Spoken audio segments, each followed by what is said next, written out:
The defining moment of the last 24 hours was the Tomahawks being fired by the Americans from their aircraft carriers. And that launch of Tomahawks and the release of this video is all aimed at saying that America has a superior hand in this fight. And let there be no doubt about it. America is a far, far, far superior military power compared to Iran. It's even foolish to compare the size and scale and the power of inflicting damage on both.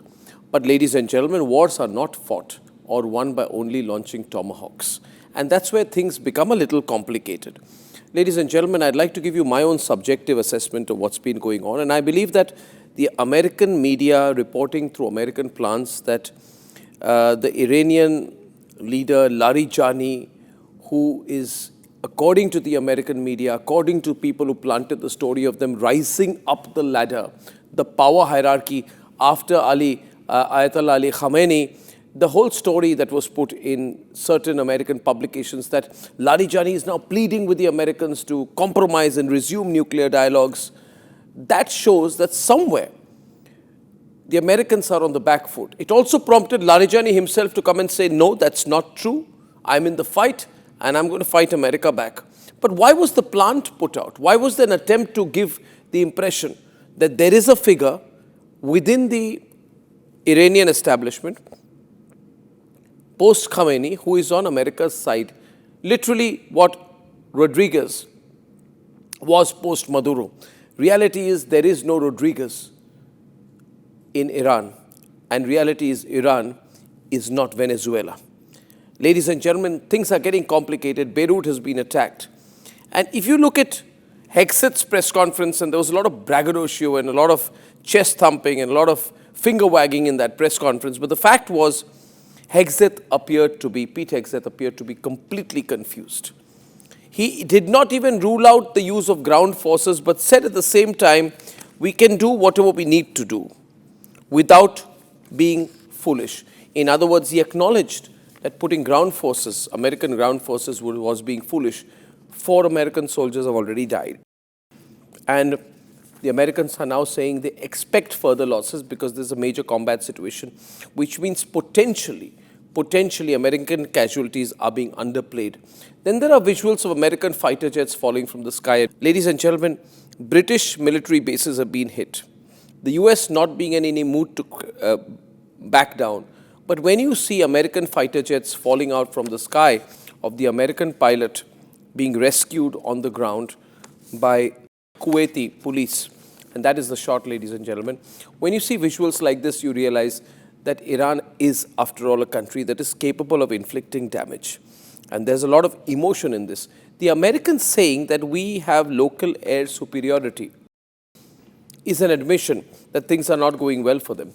Because when the United States of America begins to say, we have local air superiority, it is beginning to already try and claim success at a time when military combat has not even started. In all of this comes the news that the wife of Ayatollah Ali Khamenei has also died. Now this adds a whole emotional angle to the present conflict. Ladies and gentlemen, right now, let me tell you why I believe this war is not going away overnight. 1, Donald Trump is saying this is going to go on for at least 4 weeks. Hegseth is saying it's going to go in for a long time if you read between the lines.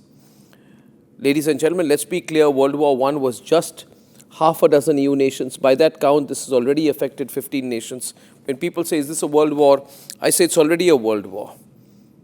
The scale of escalation and the scale of future escalations is far greater than what people are anticipating. Remember, ladies and gentlemen, a few things here. European powers are saying they are prepared to defend their interests. So this is becoming multilateral. France, Germany, UK, Greece, they are saying they have defensive action ready. Number 2, global oil supply chains have already been affected. And as we all know, the disruption of shipping through the Straits of Hormuz, strikes on energy assets are threatening 20% of global oil and gas exports. This is already World War III. Aramco, the world's largest refinery, has been hit. That's huge. They forced the shutdown of Saudi Aramco's Ras Tanura oil complex. It's a key refining global facility. LNG supplies have been hit. Qatar Energy has halted LNG production. UK military bases have been hit. The US is not backing down. Iran has slammed the door on American talks. Iran has warned even Pakistan that they will take revenge if Pakistan threatens them. Israel is carpet bombing Tehran as I speak.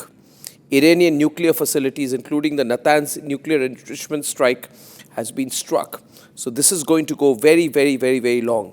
And that is why I believe this is already phase 1 of World War III.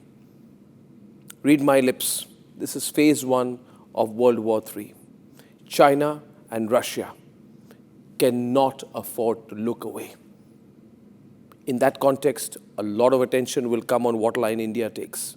Can we be non-aligned in this? Can we be neutral in this? Is there any role for neutrality in a world where multilateralism is under threat like never before? These are serious questions. We are part of a global gambit. We are all subject to Trump's actions, but we haven't seen the counteraction yet. Watch the space, read my lips. This is phase 1 of World War III.